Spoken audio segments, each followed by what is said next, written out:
My name is Allison Moyer, and I'm an educational consultant here from Patent Central, and I am also the presenter for this session today. So I'm going to screen share in a minute and then go through the slide deck. But again, thank you for joining us for the 2025 Math Conference and hopping on this session.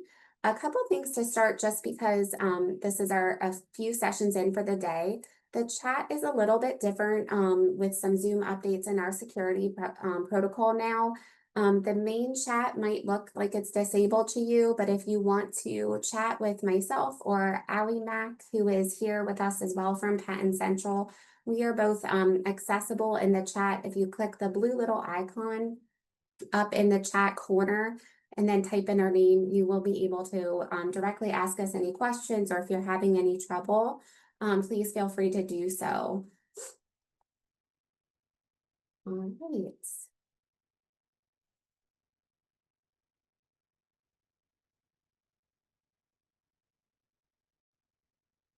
All right, thank you. Ali, can you confirm you can see my screen okay?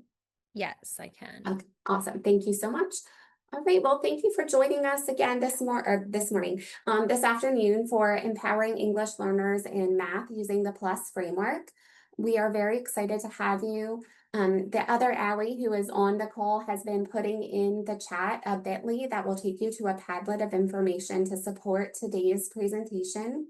It also is often updated and populated from multiple consultants across the state for supporting the MTSS English Learner Initiative in Pennsylvania. So it's definitely one I would recommend bookmarking and coming back to, especially because today is such a short presentation when we're thinking about all the different strategies and practices we can put into place to support our multilingual learners. So Ali will keep posting that link in the chat a few times to make sure everybody has access to that. As we go through and start off here, I'd like to start by identifying some objectives we have for today's session. So I'd like to make sure that even though this is a math conference and a math presentation, I'd like to take a few minutes at the beginning here and explain the WIDA standards framework and how to navigate that document and tool, especially for teachers who are teachers of math content and elementary teachers of all the different content areas. Being able to navigate the framework can be tricky. And it's important that for me, as we're talking about supporting multilingual learners in math, that we're also talking about the language component as well and how to navigate the framework. So we're going to talk about that for a few minutes and then also talk about some principles of second language acquisition to start our foundation. And then we're going to spend the bulk of time today talking about the PLUS framework and identifying the 5 components of the framework and how that relates to planning and implementing math instruction. So as we're thinking about that, we want to also be thinking about how the PLUS framework is an evidence-based tool that can enhance math instruction for English learners, but also all students and those who might have some more intensive learning need and in need of more intensive supports. We're also going to identify how the instructional hierarchy fits in and is embedded within the PLUS framework. And then hopefully by the end of all of this, you'll be able to identify those 5 components of the framework and select at least 2 or 3 different strategies from it to start thinking about implementing in your math classrooms for the next school year. So as we kick off, and I'm just going to have this it was going to be a chat activity, but since that's a little bit different today, we just start thinking about 2 statements. Math is language neutral. So the thought would be to think about if this is a true or false question. But as we think about math being language neutral, we can certainly think about how it is not, in fact, a neutral subject, and that we do need to think about language instruction as well, even within the math classroom.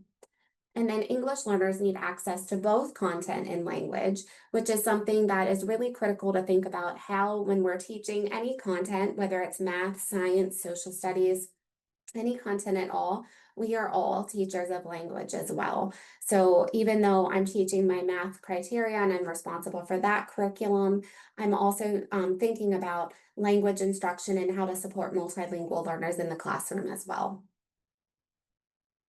So as we start to dive into our first objective here, the goal to be able to identify and reference the WIDA standard framework and be able to think about the principles of second language acquisition when we're supporting English learners in math.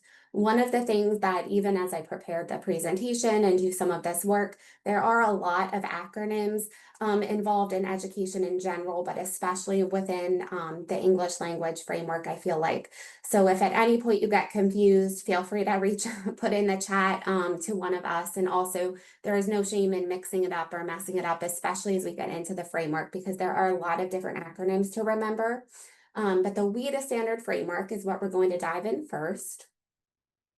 And as you can see on the screen, the ELD standard framework that Pennsylvania has adopted from WIDA is broken into 4 different branches. So the WIDA standard framework statements, the overarching component, and then you can drill down into 3 more subsets components. And we're going to just briefly take a look at those components and how they relate to one another. And then also as a math teacher and also as a co-teacher of an English language specialist, how using this framework alongside of your own curriculum and the PA learning standards is critical in driving student performance. When we start thinking about the ELD standard statements, those are the overarching foundational components that connect the language development and the academic content area of learning. So there are 5 different standards that are broken down into 4 main academic areas. So there's language for language arts, language for science, social studies, and then that language for math, which we'll zoom in here in a minute. A bulk of our time as math teachers will be looking at that standard 3 language for mathematics component, but the other piece of that is the first standard, which is the language for social and instructional purposes. That's also critical to think about as we're looking at the framework and as we're starting to wrap our minds around how to support English learners in the classroom. That language for understanding directions, understanding things from textbooks or understanding a worksheet, that there's some academic language in there that's not domain specific, it's not content specific, but it is necessary to student success. And then also thinking about the language that students are using socially with one another and also with teachers. There are standards within the WIDA framework for those as well. And it's important that we're including those in our conversation as well. The link to the whole standards framework it's a really great, thorough guide. It is on the Padlet. It's a hefty PDF, so it might be a lot of printing, but it is on the Padlet and it is also there for you if you would like to reference it. As we move down that umbrella, as we're drilling down, so we're the 5 standard statements. So let's pretend we're within the language for math development. We're going to move into the next part, which is key language uses, which here comes another acronym, KLU. So key language uses gets a little bit more specific, and they're broken into 4 different areas about how students use language. So it's broken into narrate, inform, explain, and argue. And when we think about these key language uses, it helps us with prioritizing curriculum and organizing our curriculum for content and that language integration component. It's broken down a little bit there more. And as we think about this in math instruction, and even our textbooks, I think a lot about informing. We might have students describe something. We might have them compare and contrast numbers. We might have them do a lot of classifying or categorizing. But then we also are, in my mind, I'm thinking about instruction in the explaining and arguing component. So we eventually are going to be looking at that language use and helping students with language ability to explain their answers, to argue why their answer is right, or to be able to go back and discuss what went wrong and error analysis. So there are different components within the KLUs that show up within our math instruction, and really thinking about how those are embedded. We're going to keep driving down here a little bit more into the framework. So then we get into the language expectations, and this is where it gets to be a little bit grade level specific. So they're broken down into clusters of grade levels, for example, 4th through 6th grade. And then that helps with setting the goals for your content-driven language learning. So for example, math content, when we're thinking about the standard of learning for math, the language expectations for let's say for fourth through sixth grade are going to help the teacher and the ELD specialist develop a goal for obtaining language. They help to add more specificity to the ELD standard statements and the KLUs because it makes the language visible within it being associated within the math content area. So these language expectations are the statements most similar to what you're used to seeing within the PA learning standards. So when you're reading through them, that's probably the closest match to your math standards from SAS when you're going through those.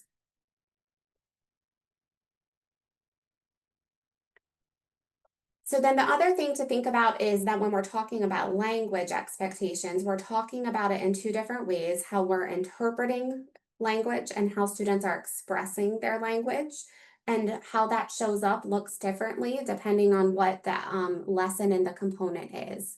So we want to be thinking about listening, viewing, and reading, how they're taking in information, and then also thinking about what we're expecting and how we're aligning our instruction with the expressive, how they're putting out information within their speaking, writing, and representing. This is an example from the framework of what it would look like, and it's color coded with where you can see the standard, the grade level cluster, the KLU, so is narrate, and then expressive. So this would be the mode of communication. So expressive in this example is how students would be explaining their learning out loud within aligning with this principle. As we continue and drill down here, we look at proficiency level descriptors, which this is even more specific to our language expectations and helps students. It helps visualize, I think, how students are going to hit the targets and hit their language expectations. So when we look at an example of this, on the right side of the screen, you'll see that there's some criteria and then some focus suggestions, and then what that might show up as within your instruction. It's also important as we wrap up our little brief intro into the WIDA framework that when we're thinking about proficiency levels, we're not identifying students as a proficiency level, just like students are not identified as tier 3 student. We're thinking about students who are in need of certain level of supports. So a multilingual and English learner student, their proficiency level at any given point in time is a snapshot of what he or she is able to do and what would be reasonable to expect in terms of expressive and receptive language development, and really thinking about it from a strengths-based and asset-based approach is critical. As we move in just really briefly to the stages of second language acquisition, that's a wrap up on the framework and how as you're starting to think about your math block and lesson planning and collaboration, really using that guide with and alongside your ELD department is really helpful for co-planning if possible to be setting instructional goals, not just for math, but also for language. So the other piece to include and to keep in mind are the stages of second language acquisition, which again, because this is a brief presentation, this part is brief as well, but there's a lot of research and information that I encourage people to learn about as they're supporting multilingual learners. So as we're looking at the different stages of second language acquisition, you can see on the screen a graphic that shows 5 different stages of acquisition, and students would move through them. And then the oral language behaviors on the right would be what would be reasonable to think a student who a multilingual learner would be doing within that stage of acquisition. That wraps up the introductory section of just giving you a brief introduction to second language acquisition and the framework, and hopefully you'll see the connection within the PLUS framework and how it can fit and support your lesson planning in the math block. As we go into the second the second objective and start looking at the PLUS framework, the goal here is to be able to identify and think about the 5 elements of the PLUS framework. So on your screen, you can see that the P, L, U, S, and S are underlined. They're the first letters of the word that aligns with a practice. So the P in PLUS stands for pre-teaching language and vocabulary, as well as priming background knowledge. The L stands for language use and modeling. U stands for using visuals and graphic organizers. The first S, which you'll see them a little bit out of order at times, is systematic and explicit instruction, which is where later we'll talk about how the instructional hierarchy fits into this piece. And then the other S is the strategic use of native language. As we go into the PLUS framework tool a little bit more, it's also important that I point out that the framework that we'll focus on today is how it is a lesson planning tool. But the other piece that's really powerful and aligned with evidence is that micro teaching component where you can use this framework as a self-reflection tool and take a snapshot of your lesson and then go back and see, how did I pre-teach? How many opportunities for responding did I provide? How did I use visuals in my plan? It's a really great self-reflection tool if you don't want to use it as a lesson planning tool as well. So again, another graphic outlining the different elements of the PLUS framework can be seen on your screen. The PLUS framework was created to enhance existing instructional and intervention programs that also apply in linguistic and cultural support. So when we're thinking of the RTI framework, we're thinking of MTSS framework within our buildings. The PLUS framework is evidence-based and not just for supporting English learners, but that's where the evidence is coming from within this to help students with instruction in all different domains that they're learning. So what it does is take a synthesis of research and all different evidence-based practices, and it pulls out ones that are really effective for helping students who are learning English. This tool and this lesson planning, and I think as you see these practices, like pre-teaching vocabulary, using visuals, any student can benefit from this, not just English learners, but anyone. So this is not something that you have to think of as only if you have a student who's an English learner in your classroom, or only a tool you use with an ELD specialist. This is something you could think about as you're developing lessons or as you're thinking about things within your own instruction at any point of the day. This also reinforces the importance of enhancing English language development to close the gap between the achievement of English learners and then their monolingual English speaking peers.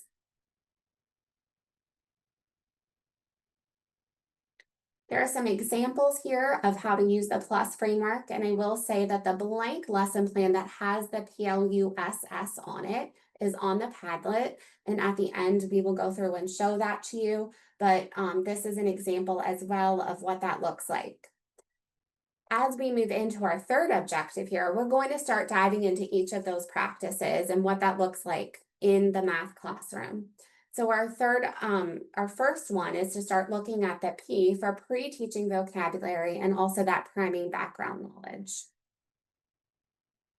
When we're thinking about pre-teaching vocabulary, we know that that's a strategy effective for all learners, but especially those who are English learners.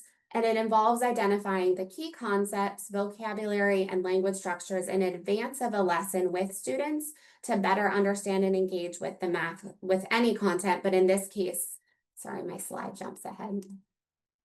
In this case, with math content as well. So when we're thinking about this pre-teaching piece, and I'm thinking about it from a classroom teacher's lens, I'm thinking about how I'm identifying words and vocabulary that students who are English learners would need to know in advance of a math lesson, and how I, alongside of the English language specialist, could support the student with those vocabulary words. There are many different things to think about in another layer to consider when identifying vocabulary for English learners rather than those for monolingual peers. So things to think about would be academic language and functions. This is where that first connection piece I hope is made to the WIDA framework, thinking about that social and academic language standard.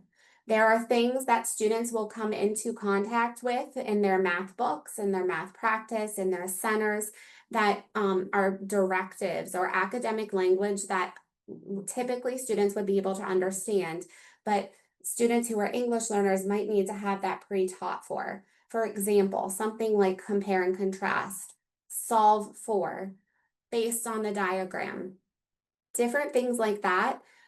Even things like explain your thinking. Thinking about identifying key areas of that to pre-teach ahead of time as much as possible is critical and something to think about.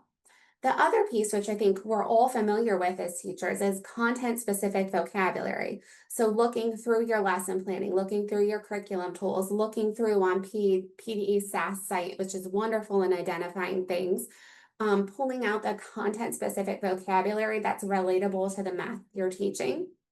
So for example, if you're teaching geometry, words like perimeter, circumference, polygon, pulling out those content words. The other piece to keep in mind is cognitive demands. So words that are abstract or have multiple meanings, things that might be only specific to math are less likely to be encountered in everyday language. Would also be good words to prioritize for explicit instruction to help minimize the cognitive demand on English learners as they're doing the actual math lesson. So when I think about this, I'm thinking about words like factor, prime, variable, proportion, things they might hear in other contexts that are totally different meanings, or things that they might not come across.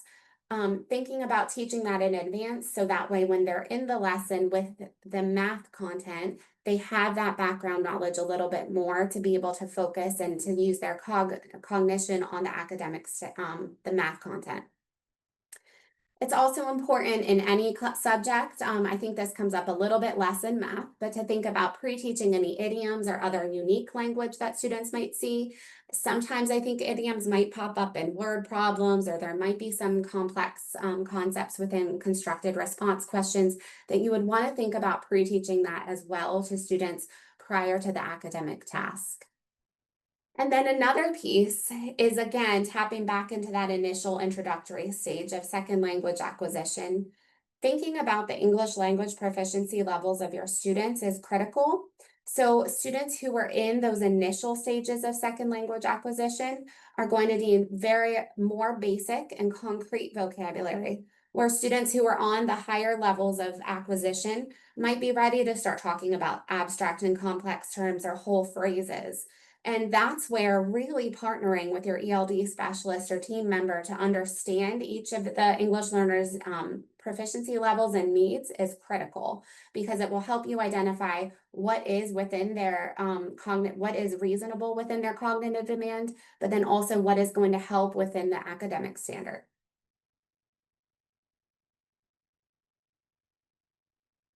As we think about how to teach vocabulary, very much like you would teach vocabulary in any other subject, thinking about starting off with introducing the word and ensuring that this definition is student friendly. And then this is also where I like to tap back into, even though we're thinking about teaching math, we are all teachers of the English language. So thinking about the morphology and making those connections is also really powerful for all learners, even primary. So thinking about, okay, in polygon, polygon, breaking it down and getting into that morphology. Providing visuals, which we go into more with the U for using visuals and graphic organizers later, but also really helpful when teaching vocabulary. Another important example is to use sentences with the word, but providing students with sentence starters, especially at the beginning if they're in the earlier stages of acquisition.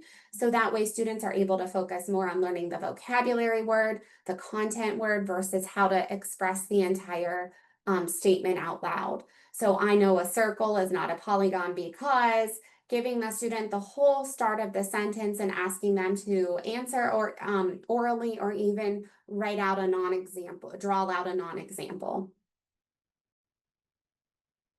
Which lends itself to giving examples and non-examples and asking students to use the word as much as possible.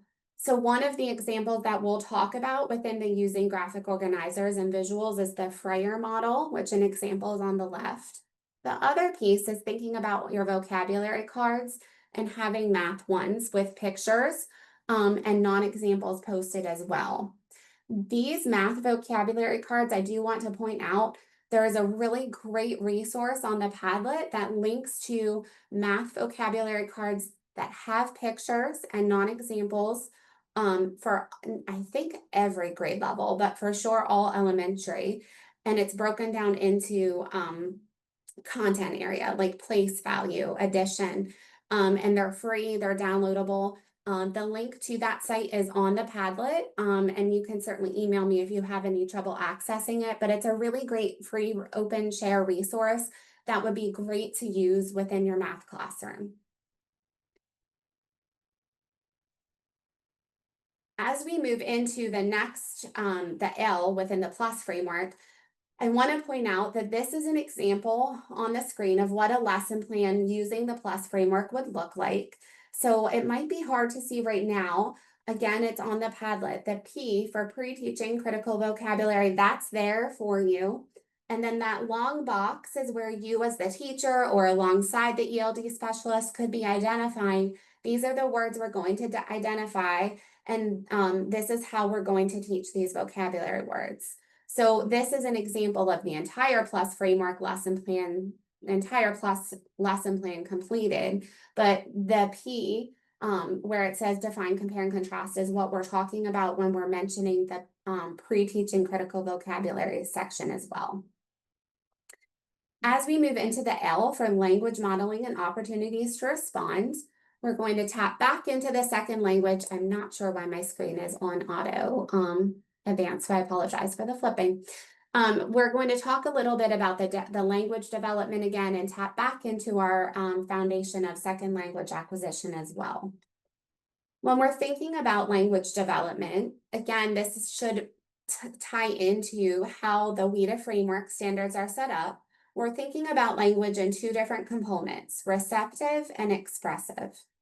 Receptive is how students are taking things in. Expressive is how students are putting things out.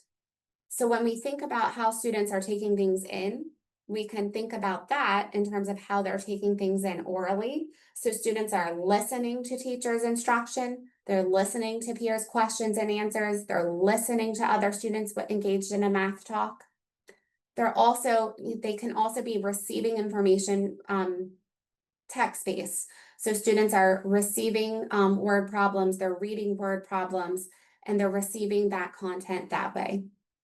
On the other side, with expression, students are orally answering questions, participating in math talks, explaining their answers. And then also there's text-based expression as well, having them complete written work, such as math problems, having students complete constructed response questions, task analysis, error analysis, all different ways that we can be supporting students with their language development, both receptive and expressive, and both aloud and written or in print. For English learners, receptive language is usually the first to develop. So you'll start to see English learners in the classroom be able to listen and respond by following directions. So you'll start to see them able to take in information more and more. And then as their progression develops within their language development, their expressive language will develop as well. And when we're thinking about this, we're thinking about those 5 stages of second language acquisition. And as their output grows, what they're able to put out and express, their vocabulary is growing, their ability to engage in these more in-depth tasks and explain or write more is growing as well. Math teachers are integral in this because they're using clear, explicit instruction for teaching math and often paired with multiple opportunities for responding. We'll talk about opportunities for responding in a few slides. But when we're also thinking about how we're setting up our assignments and setting up activities within our math classroom, it's really helpful, I think, to think about the different verbs we're asking of students. So I won't read these aloud to you, but this is a graphic from a resource put out by Altella, which is also linked on the Padlet, that has wonderful resources in general for supporting students who are English learners. But this in particular is a helpful breakdown of what you could be thinking about students doing with receptive language development, and then also with expressive language development. So if I'm looking for students to develop their expressive language in the math classroom, I might start with labeling. Label this, or I might ask them to name. Receptive, I could still be saying name, but instead of looking for them to write or to say out loud, I might look for pointing or for some understanding. So those verbs are really helpful when you're thinking about developing your lesson planning and thinking about language development within any content area. When we're developing language use in the classroom, the culture and community is really critical to supporting English learners to feel safe, especially in math. I think it can be very vulnerable for students to participate in discussions because of fear of being wrong or embarrassing themselves. And then to add in the layer of not being super confident in the language they're using or the terminology they're using, that can be really challenging. So setting up a classroom culture where mistakes are welcome, where the teacher is modeling, and thinking about that is really helpful to be mindful of.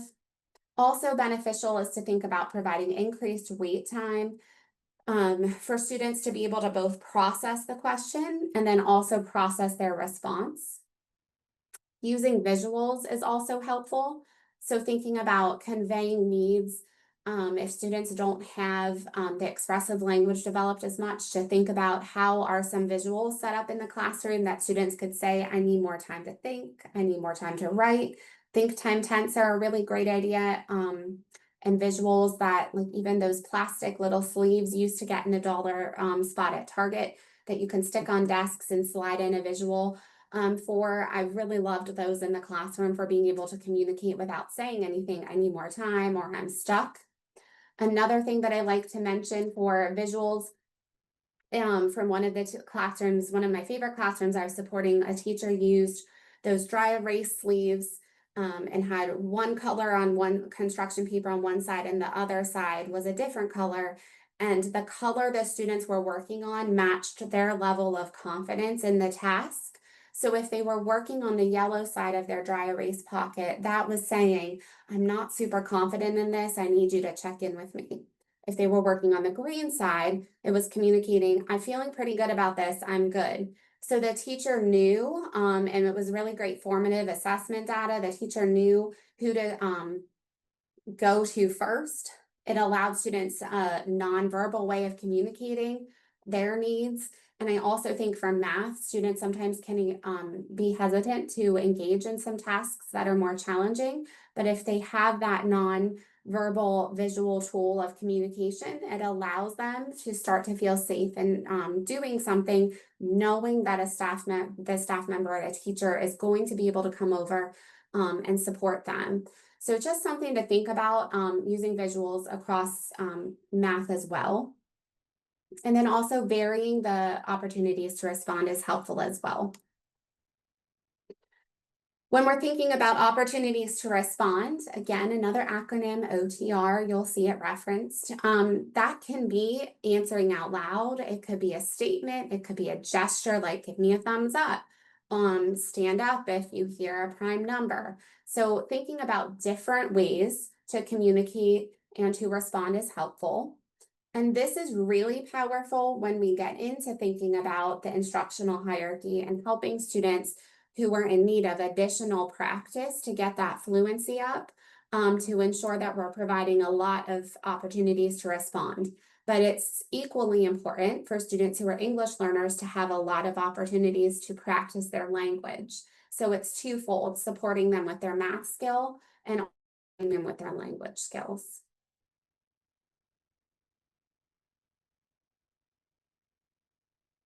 It's important to embed these opportunities to respond in that use of language and modeling because it helps students when we're thinking about their language development move from receptive to expressive, helps them move through the stages of second language acquisition. And it again helps with their fluency and automaticity of language. It's also really critical because it's helping students learn to read and use English to communicate, not just in math, but across all areas of school. Just a little bit, I'm going to skip through a little bit more for time's sake, but opportunities to respond really critical for students within their instruction. And as we're looking at this, these are some different varying ways that you can be thinking about the different ways students can respond within the classroom. One of the examples, and this is what I want to pause here and show you, is that when we're thinking about a math classroom, students who are in the first or second stage of second language acquisition, so they would be in the pre-production or early production stages of language, they might only be able to give 1 to 3 word responses. So you might want to allow the use of drawing, or you might want to purposely partner with a peer. You might want to provide sentence stems. There are different things you would want in scaffolds you would want to put in place for them. As students are emerging within the stages of language development, you can start expecting what they're able to output to be a little bit different. So short responses versus 1 or 2 words, but that you still might want to give a template and have students fill in the blanks. Also, still leveraging that work with peers to help them use their language would be really helpful. In stages 4 and 5, the fluency, this is where you're starting to get students to be able to write their entire response out in writing or out loud. And I'm thinking about this for like constructed response word problems and how I might scaffold that within the classroom.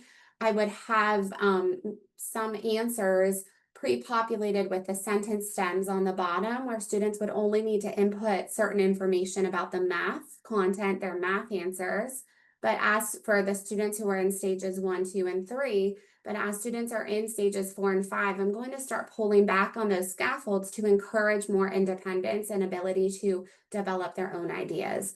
But I might still give a vocabulary like word bank on the side. I might provide a worked example they could read and try to put their own examples in place, but I'm pulling back those supports as their language development is developing.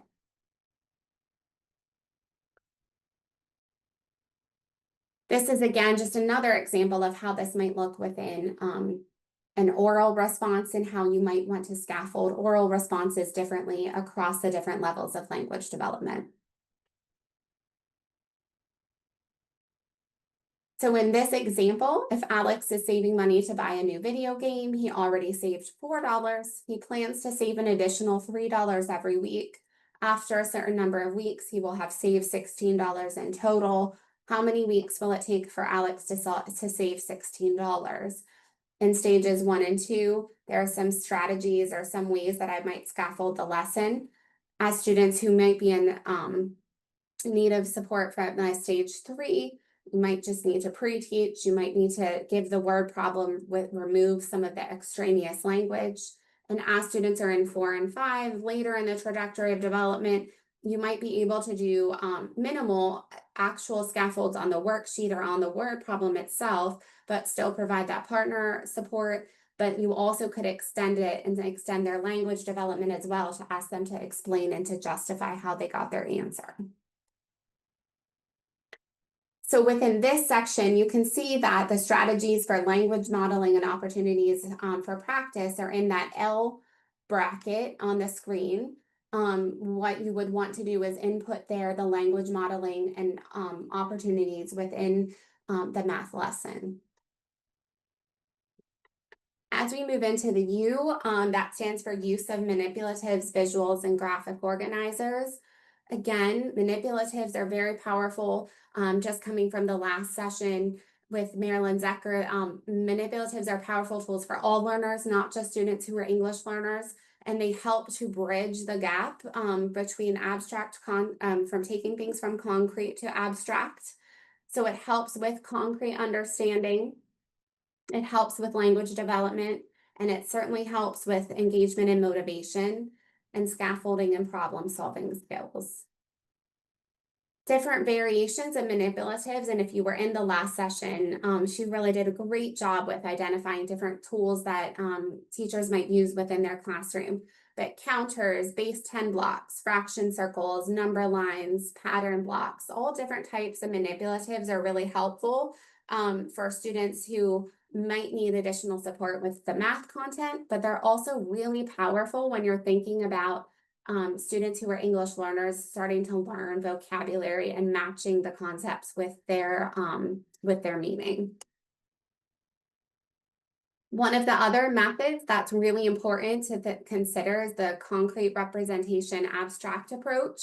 So thinking about this evidence-based practice and how It not just helps students from a math lens be able to move forward within their learning, but it really helps with that language and connection piece. So it's really recommended in terms of helping students through understanding the multiple modes of representation, and helps with that repetition, and it helps with the scaffolding of their learning with really critical skills like place value, and setting the stage for understanding and applying it later down the road. I'm not going to spend too much time for time's sake on CRA. These slides are on the slide deck for you to review, but I do want to point out that most of our local IUs have training series on CRA, as does Patton, have resources as well. So there's always people within the state of Pennsylvania that can provide support with a full CRA training, because it's not something that we would be able to do in just a few minutes today. It's a really great training series that really walks through how to know when students are in concrete stage, when they're ready to move forward. But thinking about that, and if you're familiar with CRA, taking it one step further and thinking about students who are English learners and how that also relates to their language development is really powerful when we're thinking about supporting learners. And so visual aids are particularly helpful for students who are English learners because they provide a universal language that transcends any type of language barrier. I'm going to quickly go through some of these slides, not that quickly, of some examples here. Again, these are on Padlets as well, on the Padlet, as well as the links are also on the Padlet. So this link here on the slide is to someone who uses anchor charts in the classroom, but not the traditional large anchor charts. This teacher also has mini versions. So any large one she makes for the class, copying and printing them into mini ones that students can keep on their desk as an extra visual. That way, if they get taken down, or if the student goes to their ESL, their ELD specialist, they're able to take that with them. So that link there takes you to another piece of taking anchor charts, I feel like one step further in the math classroom, and thinking about how to support students who might need some intensive supports, or also students in need of language instruction. Another visual is to think about color coding. So in the example above, color coding between the blue and the pink. So helping that match up with the vocabulary and the instruction provided. Even the fraction bars in the below example, thinking about different types of color coding and place value charts can also help make those connections for students who are just learning the language. Real life examples, I love this example, but thinking about the real life applications of things like degrees or measurement could be pretty complex or abstract to students. And if you can think about them and find pictures from online to support that, very helpful and beneficial. This taps into the next couple ones, tap into those visual cues that I mentioned earlier. So thinking about supporting students with visuals to communicate needs. And again, even though we're math teachers, we're also language teachers, and we also are always mindful of our students' needs and behaviors, and having visuals like this are really helpful, as well as things like visuals for their confidence level or their level of support that they might need. Also important to note, as we're talking about graphic visuals and the use of them in the classroom, are graphic organizers. So graphic organizers, which I'm sure you are aware of in other content areas, also incredibly beneficial in math because they really can set up instruction to provide clear and simple directions in an orderly fashion. Especially as you're starting to model the steps to doing and solving complex problems. For effective use, though, of graphic organizers in any content area, but especially in math, if you're using it into how to complete long division, for example, you want to make sure you're modeling it, you're practicing it, students are practicing it with one another before you're giving them as a tool to use on their own. Oftentimes we can give tools, and we want to make sure we're explicitly teaching how to use them first to make sure we're getting that maximum gain from their use. When we're using graphic organizers in math, it helps with clarifying concepts, it helps with the organization, helps with visuals, and it helps provide that structured approach to solving problems. It also helps with engagement. So active engagement is critical when we're thinking about students completing an organizer or guided notes, or completing an interactive video sheet that goes along with watching a video and answering and completing steps. It helps with that active engagement piece, which cuts down on behavior as well. And then certainly the scaffolded support. Venn diagrams are another example. So this one, prime numbers and factors. I think we've all seen Venn diagrams used in reading, but thinking about how to use them in math is critical too. T-charts, number lines, flow charts, all different types of model. And then of course the Freyer model that I shared with you earlier.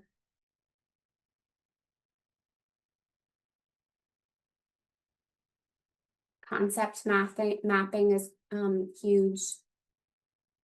AWL charts. And again, this, all of these examples and then tools to support the use of these tools are on the Padlet as well. So really encouraging to go there and to use these as you see fit within your instruction.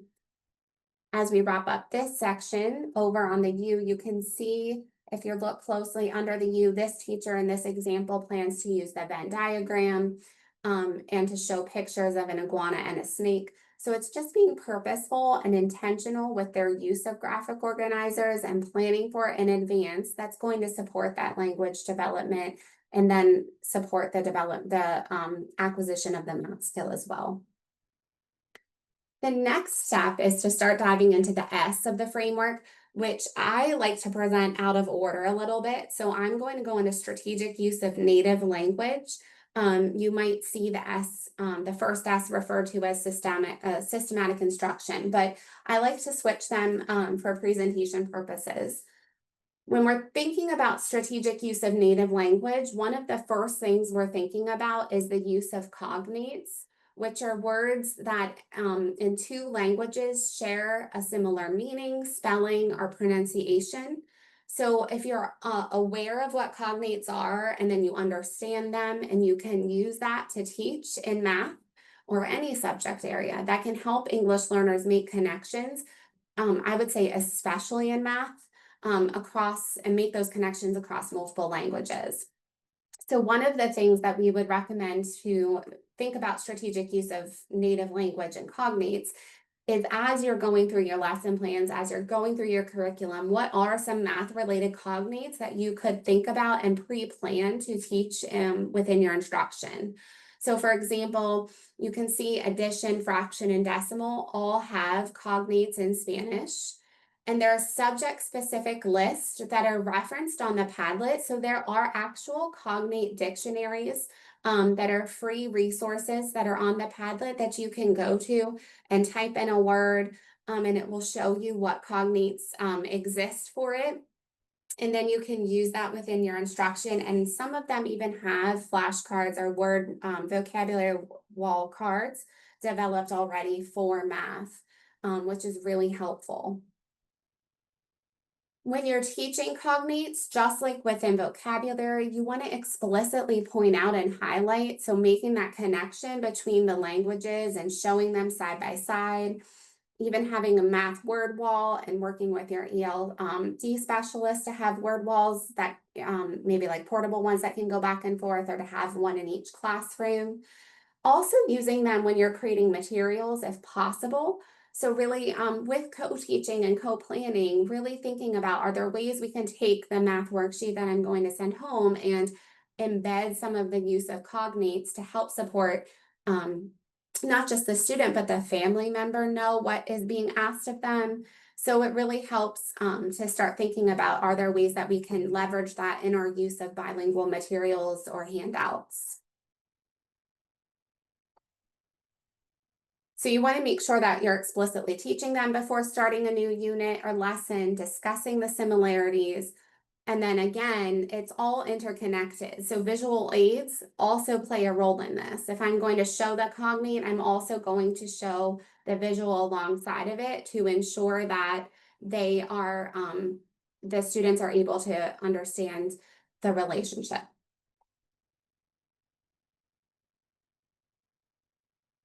And then for practice and application, thinking about how students can use them and integrate them. You do want to be aware there are some false cognates out there, so even drawing attention to that would be helpful. Using those cognate dictionaries that again are on the Padlet for a teacher would be critical.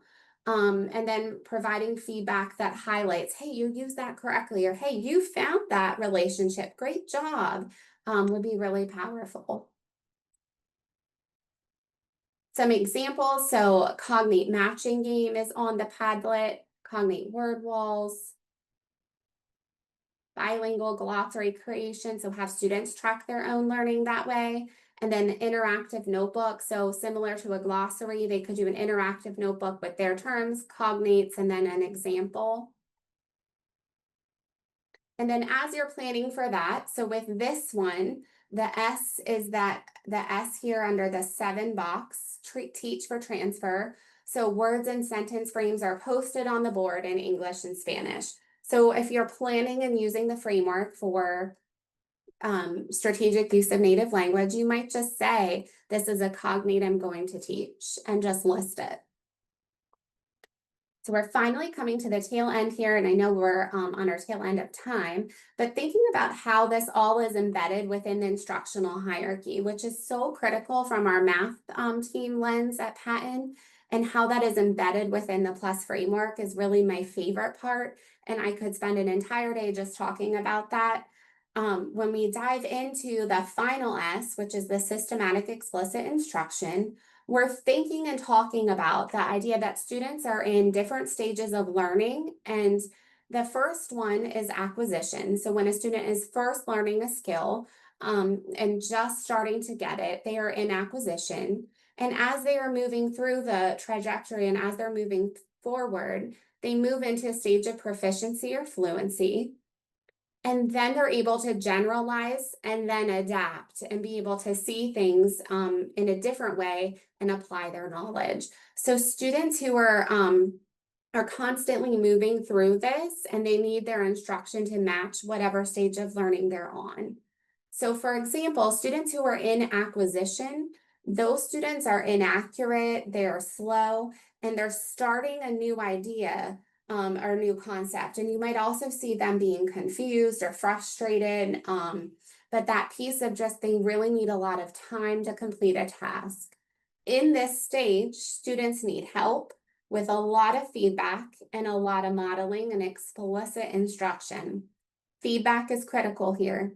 So for systematic and explicit instruction for English learners, but for any learner, students who are just learning a skill need that feedback every single question, every single time to be able to get through, to be able to develop their learning. It's important for me to share that we're thinking about this not just in their acquisition of math skill, but also their language skill. And this is where I like to try to make the connection between acquisition, stage 1 and 2 of second language acquisition. So students who are in the beginning stages of language acquisition are in need of acquisition support for language. So the instant feedback, the modeling, the connecting to prior knowledge. And we're thinking about that in our math class, that we're also providing acquisition strategies and support for language development and also for the math skill development.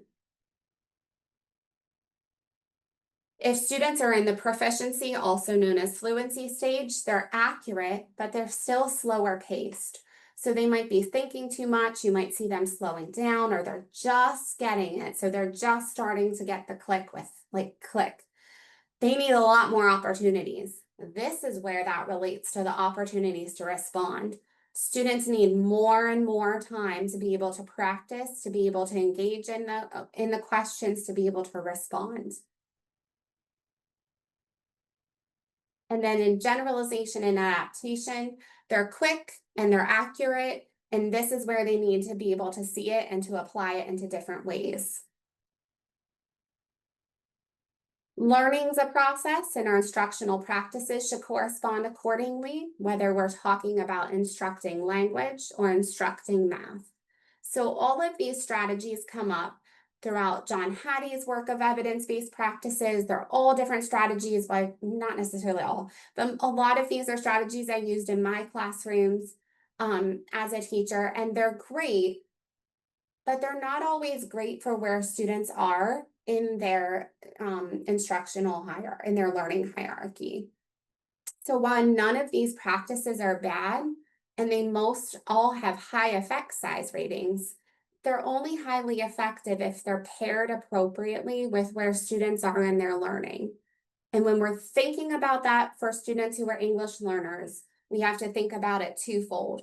Where are students at in their math development, and where are students at in their language development? And then how is our instructional strategies supporting both of those things? So an example as we wrap up here is that a student who is an English learner and in the proficiency stage with multiplication might only be in stage 2 of English language acquisition. We need to ensure we're not holding that student back from ample practice opportunities of the math skill, but we also want to make sure that we're embedding some reasonable language practice activities to support his or her learning of language. That really wraps up the strategies. We have a couple minutes left. So as we dive into the planning tool, this is the blank tool in its entirety that's on the Padlet, where you would plug in the information of the P, L, U, S, and S. I personally love to take these components and put them on a vertical plan, but I also like just taking my normal lesson plan and highlighting. This is where I'm pre-teaching. This is where I'm embedding a cognate instruction. It does not need to be a whole nother document. You are so great at lesson planning already. You don't need another page to add on unless you want it. But think about how to embed these practices and to embed these strategies within your existing lesson planning structure. Some examples here. And then closing up here, I mentioned at the beginning that this is a lesson planning tool, but also a reflection tool. So there's reflection questions and data collection tools you can use this as that are also linked on the Padlet.